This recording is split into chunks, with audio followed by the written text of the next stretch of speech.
I'd just settle it.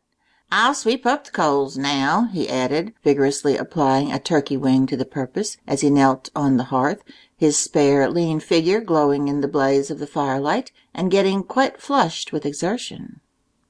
"There now," he said, when he had brushed over and under and between the fire irons, and pursued the retreating ashes so far into the red, fiery citadel that his finger ends were burning and tingling. "That there's done now, as well as Hepsy herself could 'a' done it. I aller sweeps up the hearth. I think it's part of the man's business when he makes the fire.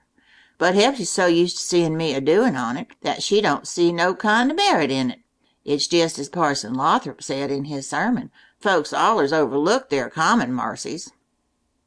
"But come, Sam, that story," said Harry and I coaxingly, pressing upon him and pulling him down into his seat in the corner. "Lordy massy, these 'ere young'uns," said Sam. "There's never no contentin' on 'em, and they just swallers it as a dog does a gob of meat, and they're all ready for another. What do you want to hear now?" Now the fact was that Sam's stories had been told us so often that they were all arranged and ticketed in our minds. We knew every word of them, and could set him right if he varied a hair from the usual track, and still the interest in them was unabated. Still we shivered and clung to his knees at the mysterious parts, and felt gentle, cold chills run down our spines at appropriate places. We were always in the most receptive and sympathetic condition.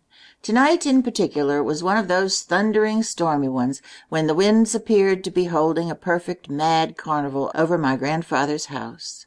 They yelled and squealed round the corners, they collected in troops, and came tumbling and roaring down chimney. They shook and tattled the buttery door and the sink-room door and the cellar door and the chamber door, with a constant undertone of squeak and clatter, as if at every door were a cold, discontented spirit, tired of the chill outside and longing for the warmth and comfort within.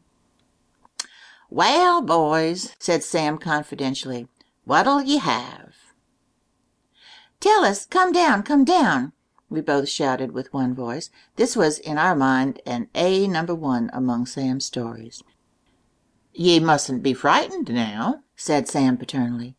"Oh, no, we aren't frightened, ever," said we both in one breath.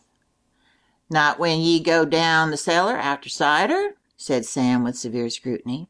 "If ye should be down cellar, and the candle should go out now?"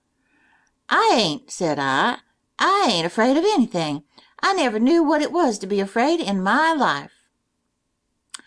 "Well, then," said Sam, "I'll tell you. This yere's what Cap'n Eb Sawin told me when I was a boy about your bigness, I reckon. Cap'n Eb Sawin was a most remarkable man.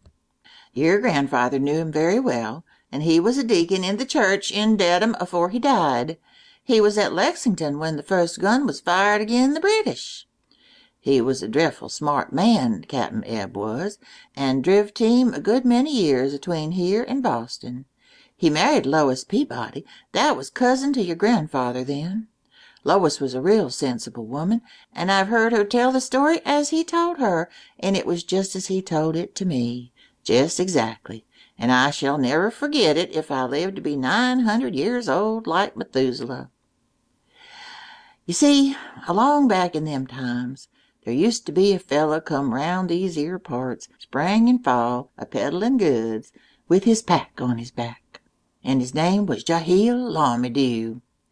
Nobody rightly knew where he come from.